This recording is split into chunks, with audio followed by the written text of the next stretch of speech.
What is luxury? Coco Chanel said it wasn't poverty, it was the opposite of vulgarity. But that doesn't make sense, and she was a Nazi sympathizer, so fuck her. In my humble opinion, I think that it's something that is something you don't need, but want, and is more or less expensive because it's either exquisitely made or very rare. Now when it comes to cars, I think it's a different kettle of fish entirely. In the olden days it was pretty easy. You just added more refinement, more power, some extra gadgets, and if it was really luxurious, a smattering of wood and leather. But these days it's not so clear-cut. For a few years now, cars have become so well equipped from the factory that we've become numb to how extraordinarily well kitted out they are, and dare I say, how luxurious they've become. So dear viewer, I'd like to illustrate this by comparing my first car and my current car. My first car, a 1991 Citroën BX 16TZS, and my current car, a Citroën C5 X7 Tourer with a 2-litre diesel engine and exclusive trim. It's a very apt comparison because the C5 is the direct descendant of the Citroën BX. In terms of trim, they're more or less equivalent. I mean, the 1.6 litre engine was sort of like a middle range engine, as is the 2 litre diesel, as is also their trim and standard kit, also more or less middle of the range, give or take.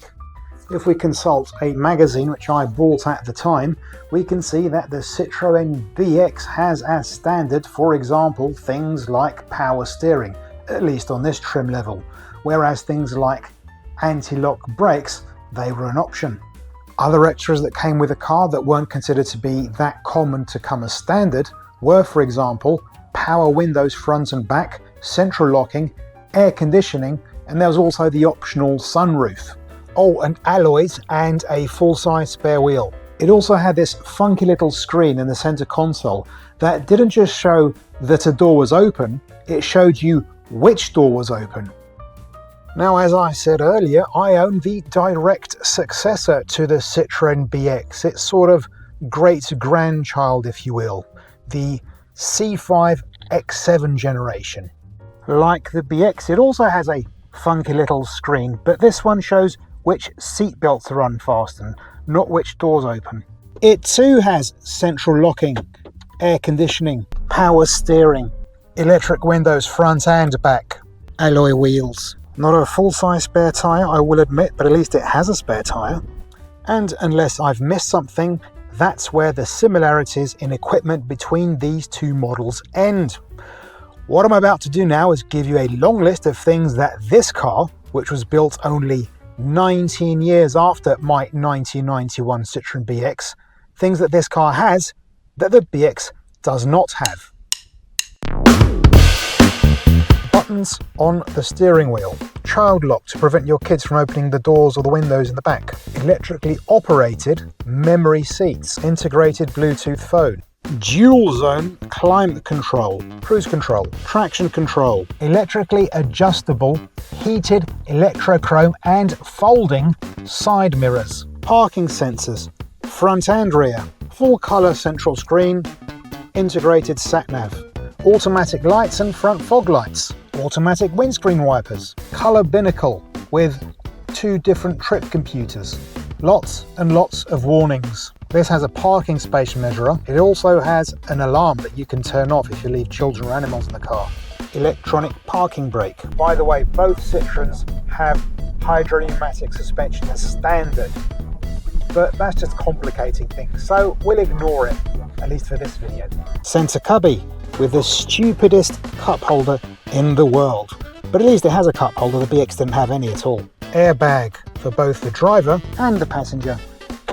Remote control central locking, electric tailgate, and I added this button, but I actually removed the electrically opening part of the tailgate. Xenon directional headlamps.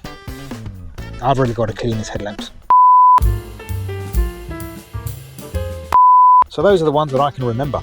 I'm sure there are more, but if there are, I'll list them here.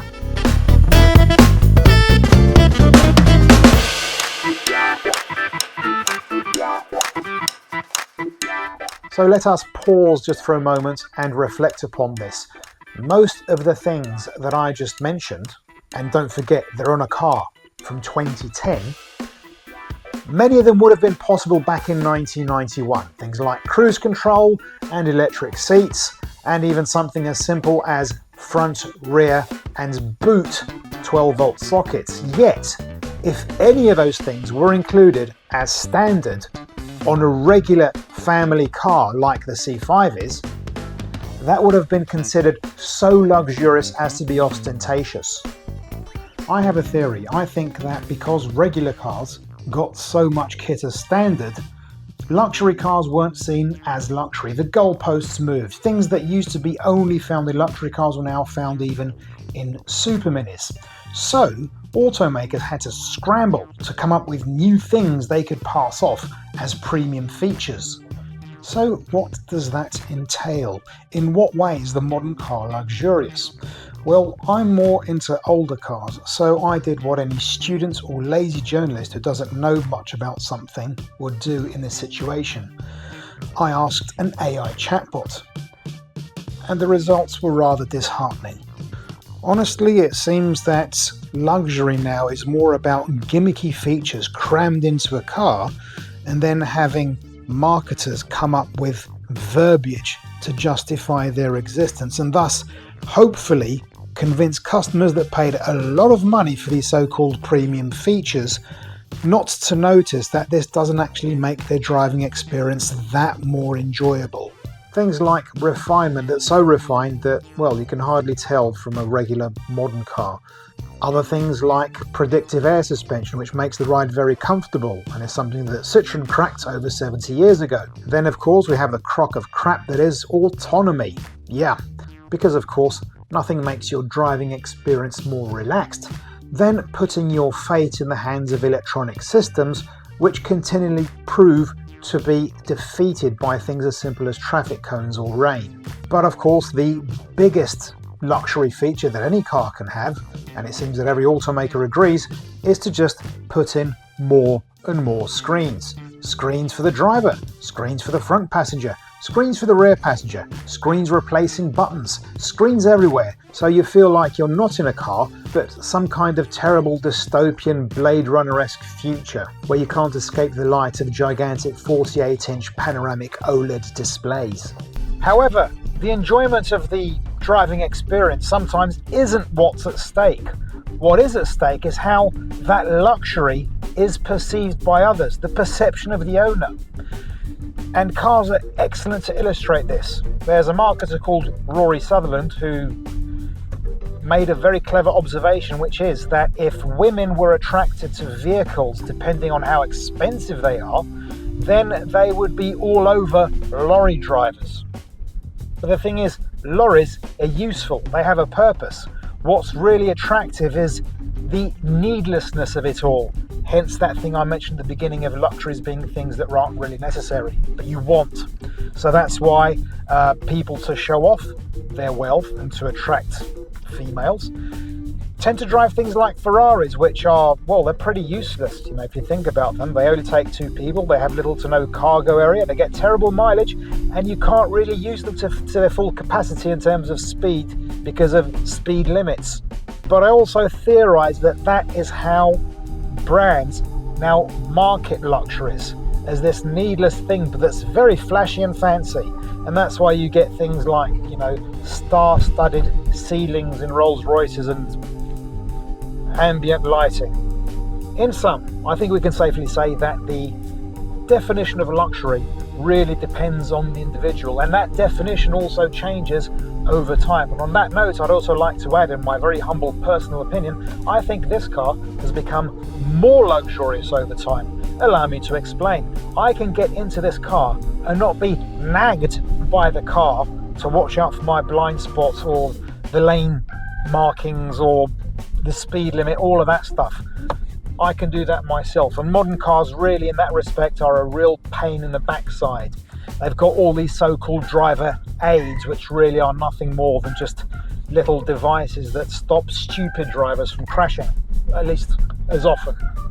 In sum, I think we can safely say that the perception of what is luxury in a car depends on the individual, and that the definition of luxury may change over time. In fact, if I can give my own personal humble opinion, I think that this car over time has become more luxurious. Allow me to explain. I can get into my car and just drive off, no fuss, no drama, no nagging. That's the thing with modern cars. You get in and they tell you, check your blind spot, check the distance to the car in front, watch out for the speed limit, watch out for the lane markings, etc., etc. I don't need that. I think that those are driver aids, are just excuses to sell more stuff to help incompetent drivers not crash as often. I also think it's a massive luxury not to have to delve through I don't know how many menus via a touchscreen looking for one function that this car has with just a push of a button. Now that's luxury.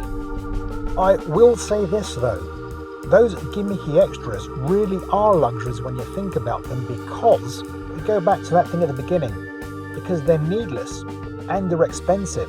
So if they go wrong, you had better really have wanted them. So there you go. Is luxury something that depends on the individual, or is it something more clear-cut?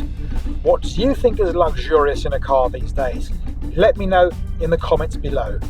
Thank you very much for watching. Please subscribe, please share, and I hope to see you in a future video. I bid you all farewell.